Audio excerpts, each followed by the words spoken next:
Summer's supposed to be the easy season. So why are so many people quietly Googling a therapist between summer Fridays? Because more daylight doesn't fix the hard stuff. Sometimes it just turns the volume up. Grow does therapy differently. Therapy is not only for when you're in crisis. Grow Therapy is here for all the moments when you decide you want more. More support, more clarity, more tools. Mental health isn't a destination you reach, it's something you build, and Grow makes that easier. Grow connects you with thousands of high-quality licensed therapists across the U.S., offering both virtual and in-person sessions, nights and weekends. You can search by what matters, like insurance, specialty, identity, or availability, and get started in as little as 2 days. There are no subscriptions, no long-term commitments. You just pay per session. Grow helps you find therapy on your time. The therapist you want takes your insurance on Grow. Grow accepts over 125 insurance plans. Sessions average $21 with insurance, and some pay as little as $0 depending on their plan. Visit growtherapy.com/booknow today to get started. That's growtherapy.com/booknow. growtherapy.com/booknow. Availability and coverage vary by state and insurance plan. Quick question. When something goes sideways at work, are you the person who freezes, the person who panics, or the person who somehow finds a way to think clearly in the chaos? And what if I told you that skill is trainable? Today, we are talking about how 2 leaders used improv to help their entire team think faster without the freak out.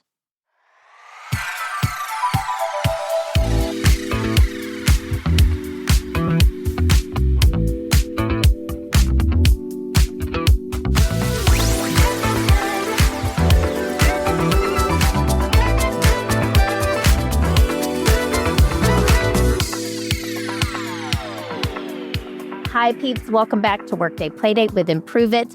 I'm Erin, and this is the podcast where we talk about work, leadership, and culture in ways that actually help. Now, if you love this show, please leave us a 5-star review wherever you're listening. It takes 30 seconds, it's free, and it makes my inner people pleaser feel very validated.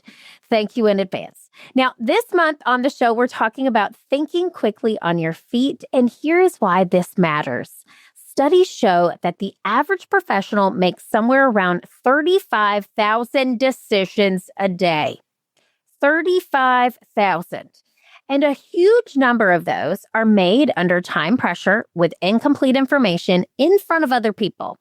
That's basically improv. You didn't just know you were performing. But here's the epiphany. The people who think well on their feet are not smarter or calmer by nature. They've practiced. They've built the muscle of responding instead of reacting.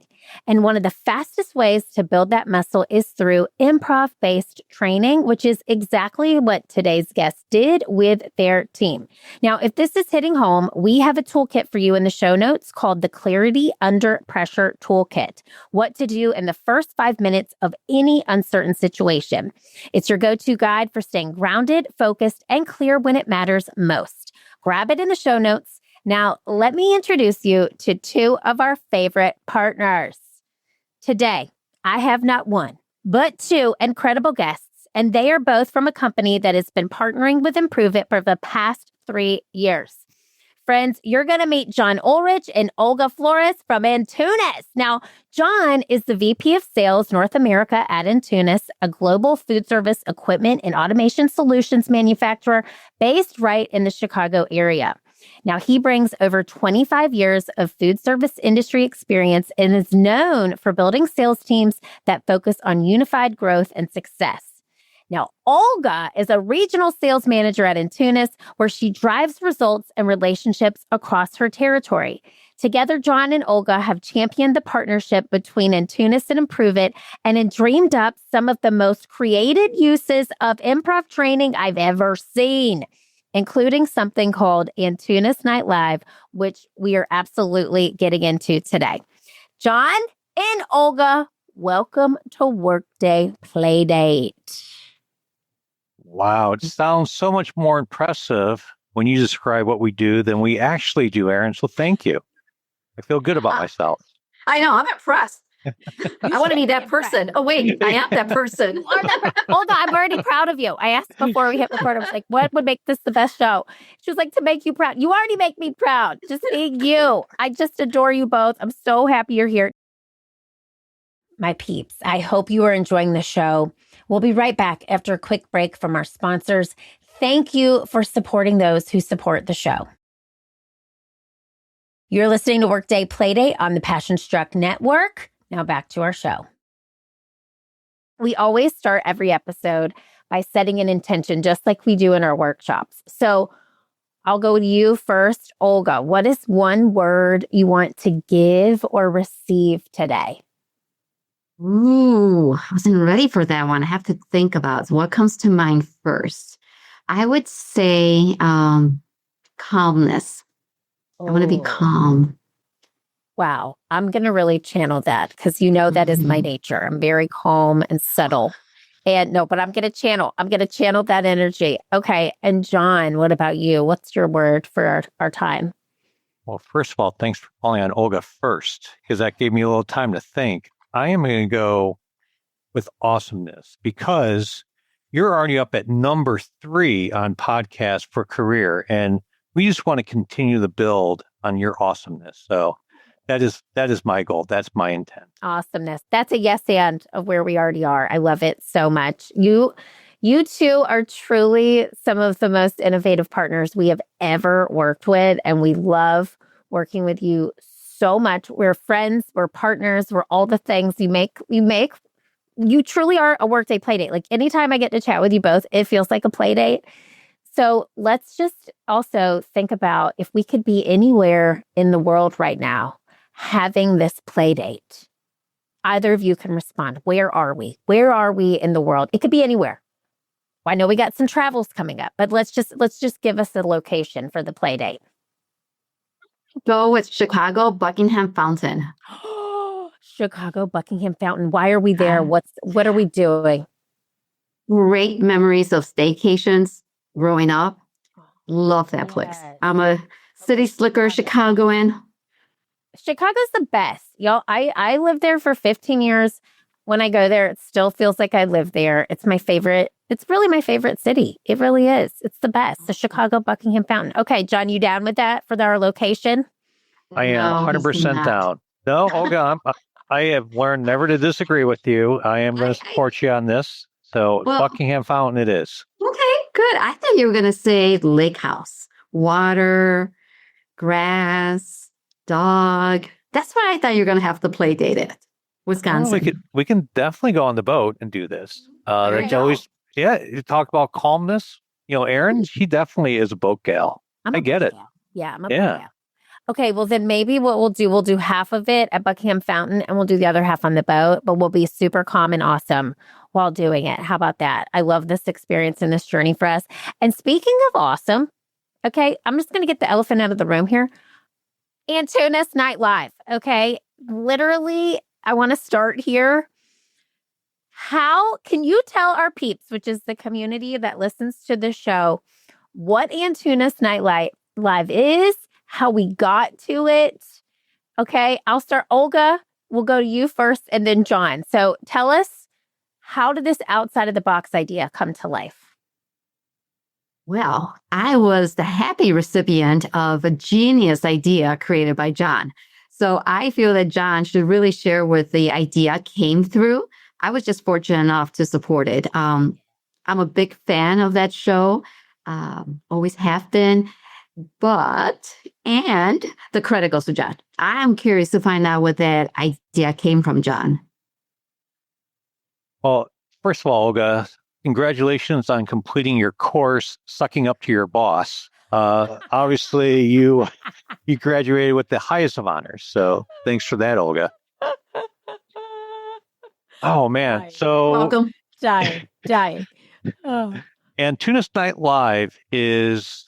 what we wanted to do is that we had a sales meeting and we brought in our independent sales brokers to our Antunes facility. And the big thing is that we want them to remember us and have them feel fondly of us, because not only do they represent Antunes, they represent out of like 50 other manufacturers' lines. And we're not the biggest, but we want to be their best and their favorite manufacturing partner. So we really wanted them to kind of leave Antunes with something that was pretty memorable. And so essentially it is what it sounds like. Instead of Saturday Night Live, it was Antunes Night Live, where I did the kind of the cold open and had a full skit that actually improved. It helped out quite a bit, helped writing it. Like Christy's amazing. And so we wrote something that was really pretty tight and great. And some people laughed, some people heckled me, but I got through it. And then probably the best part was working with Christy and Erin and Jenna and team, coming up with some weird like scenarios related to the restaurant industry, and having our sales brokers being able to get on stage in front of even our owners and executive staff and making complete fools out of themselves, but feeling comfortable in doing so. And you really see that, one, there's a lot of hidden talent with these salespeople, but also you can appreciate more the talent of those that get on to Saturday Night Live. They're amazing. And the idea came up, well, like Jen and I were talking about what we wanted to do for the upcoming sales meeting. And we're just having coffee downtown, and I forget what Jenna was talking about, but she's, if you've never met her, she's like super energetic, super positive, and totally yes-anding everything. And as she was talking, like just something she said, I latched on to and inspired me to think about Antunes Night Live and just kind of taking our sales meetings to a new and different and much, much more fun level. Yes. Okay. And two things I want to make sure the peeps know. So the year before, we did mostly an improv-based short form improv game session with your team, which was on a stage, which was super fun. And we knew we wanted to like heighten it. Yeah. And it was so wonderful. First of all, John, the monologue was incredible. Okay. Incredible. And then the talent hidden within the Antunes team and partners was just so cool to witness. But y'all like went out. When I came in, Olga gave me a t-shirt. Okay, y'all made Antunes Night Live t-shirts. There was so much thought and just energy going into the scenarios given to each different group. We put people in different groups that we thought would, balance each other out. We had all different types, people working together from different areas so they could come together and make this thing really great. And then it was like a joy to witness. And we had a small stage with risers, which was awesome. And you did this and performed it in front of the whole group. And I really loved the energy, the innovation, and the creativity behind it. And it was a joy to work with y'all on this, like such a joy. And to watch it unfold was the icing on the cake. It was totally amazing. Even like, on your iPhone, how you get like automatic reminders of photos that have happened in the past. And anytime that Antunes Night Live photo shows up, it always brings a smile to my face. And I just think about what a cool experience to be able to share that with Antunes, with you guys and our sales partners. It was an awesome night. It was so awesome. Hey peeps, I hope you're enjoying the conversation here today. We will be right back after a quick break from our sponsors. Thank you for supporting those who support the show. You are listening to Workday Playdate on the Passion Struck Network. Now back to the show. Okay. Well, and Olga, maybe I'll ask you this question. Yeah. What was it like when you pitched the team Antunes Night Live? Was there excitement? Was there terror? Was it a combination of both? What was that like? I got booed off stage. It was brutal. Wait, so you mean when you pitched the idea? No. What happened? Okay, tell us. No. So let's face it, when you hear the word improv, it gets scary, especially if you've never done improv. And selling it internally was one thing, but selling this outside of our team, our extended, brokers, that was a scary pitch. And talk about doing something that we've never done before. They've never worked with a manufacturer that had even used that word. So the feedback was very polite. And I was like, oh, okay. but it wasn't a yes or a no. It was, okay, let me process this idea. Internally, it was much easier just because our culture at Antunes is different, and we were able to bounce ideas, during that discussion, and we were all pretty comfortable with it. However, I would say that the majority of our extended team sales, our brokers, were so impressed with themselves, with their ability to go on stage, their ability to have minimal training and preparation, but yet have the support system for them to go on stage and perform a skit, right? Yeah. So talk about being impressed. I was impressed with the level of talent, but I was more impressed with the courage. They trusted us enough to go on stage, do a skit. And the best part is that I believe, based on the feedback that was given to me, that we wanted them to take a skill and confidence from this event or skills that they can use in their life to make their life successful, whether it was in sales or in their personal life. We want them to be successful and walk away with value. And I had very, very positive, as well as John, feedback from our group as to one, that was better than I thought. That was awesome. And then a lot of positive feedback. No, and a lot of positive feedback after the event. I'm like, that was over, but wow, that was fun. I can do that. Yes. Okay. Yeah, I just want to build on what Olga was saying is that at Antunes, we have a phrase, a motto that says, work together, win together. Yeah. And that creates like a culture that allows us to create a safe space for our team and for our partners as well. And I feel like just because throughout the event is that everyone was getting along, everyone was yes-handing, and just making sure that we were seeing each other as people, as humans, as colleagues, is that when people got on the stage, they felt it was a safe spot. So they could kind of open up a little bit, show a different side of themselves. And even if they made a mistake, which, I totally made a ton of mistakes through my monologue, is that it was okay because everyone wanted each other to be successful. And I thought just having that spirit of, we are all in this together really helped make that event and that evening like super special for all of us. I mean, it's so beautiful to sit back and witness it. That's like my favorite part of my job is watching it. The disbelief that we're going to do this, right? Like, oh my gosh, they want me to do improv in front of all my coworkers. And then the aftermath of like the aha, ha, ha moment, we call it. It's like the epiphany. And then they're laughing through it of, oh my gosh, I just did that. I didn't die. And I had so much fun. Right. And it's those things that when we think quickly on our feet and we don't panic, that make us stronger. And you have always believed in that because you've worked with Improve It for 3 years. We're so grateful for your partnership. We love working with you. It's like a dream every time we get to share any type of collaboration. And so I want to talk about how not only working with Improve It has helped you both think more quickly on your feet in your own roles, but how has improv helped you at work and how has it helped you in life? And I'll go to John first and then you, Olga. So John, how has improv helped you at work and in life? I think the biggest thing is being present and being in the moment so that you acknowledge that the other person is there so that you can really listen to them.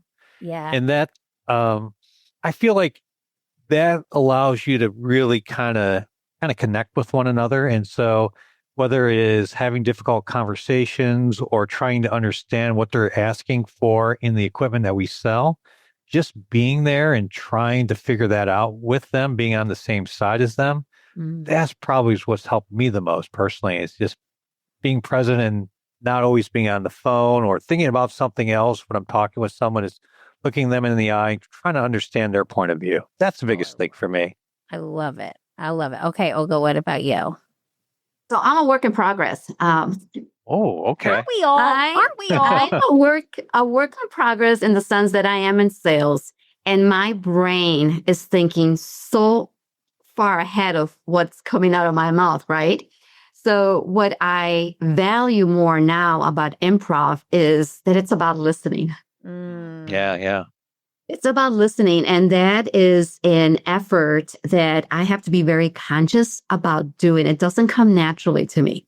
So with improv, it's the ability, like you said, John, to be present and to listen, which for me is an ongoing work in progress. I have to work on it every single day.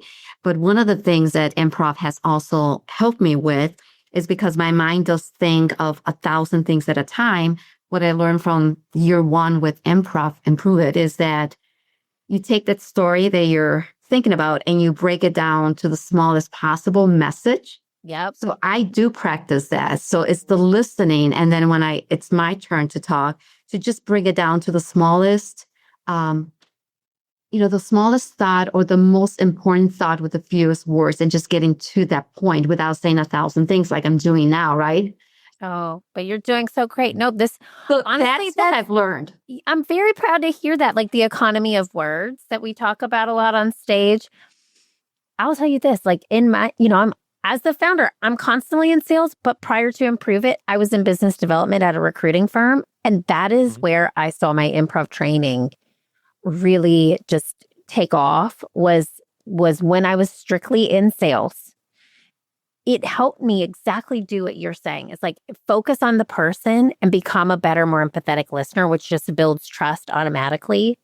It changed my life. Like that's why Improve It exists. Wow. Talking today is those are the same reasons, because you really can take those fundamentals and put them and apply them in any situation with sales, with anything, human relationships. HR can benefit for this because it's all about relationships. Like it's such an important training tool. And I'm so glad Antunes has seen that connection. And then you both personally have seen that connection, which is so cool. Let me ask you this.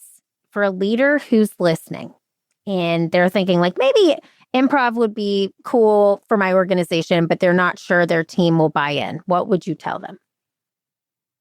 I'll go John, then Olga. John, then Olga. I was really hoping you were going to choose Olga. Yeah. Okay. I think it's the biggest thing is if you've never done it before, it forces you to grow because it puts yourself in an uncomfortable situation and you got to own it. Yeah. And whether you're on stage or you're trying to come up with something quickly, it's like you don't do that all the time.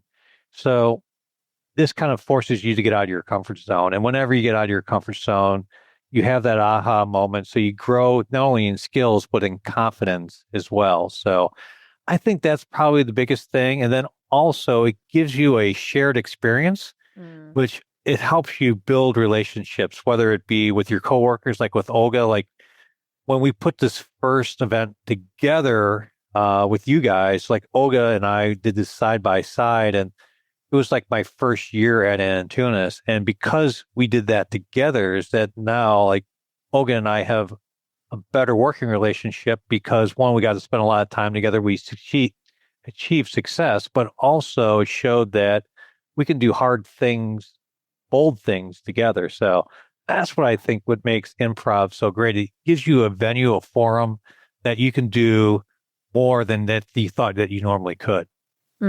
Love it. Olga, what about you? The reason you should do it from my perspective, is because in sales, we want to differentiate ourselves and our products from the other, right?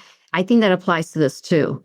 Yeah. Do what nobody else is doing. If improv is scary to most people and they shy away from it, that's why you should go towards it. That's going to give you an advantage. And it does build the confidence. It does build the shared experience.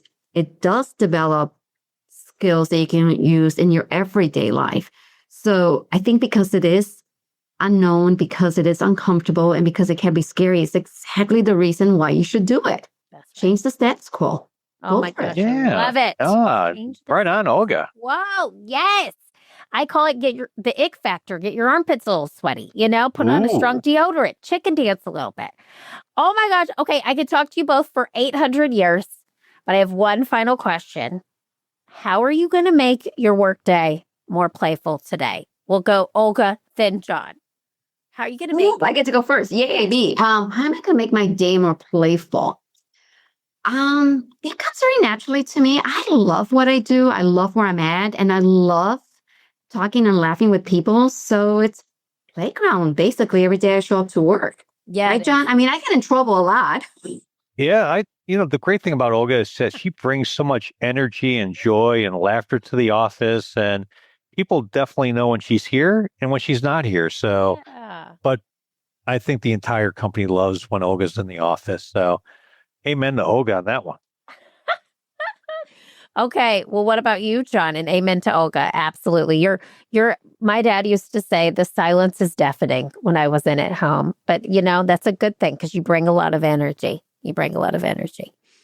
I think for me is getting away from my desk and not always working on email and then kind of just walking around and having impromptu meetings and then asking questions, personal questions that are fun to my colleagues, and just getting to know them a little bit better.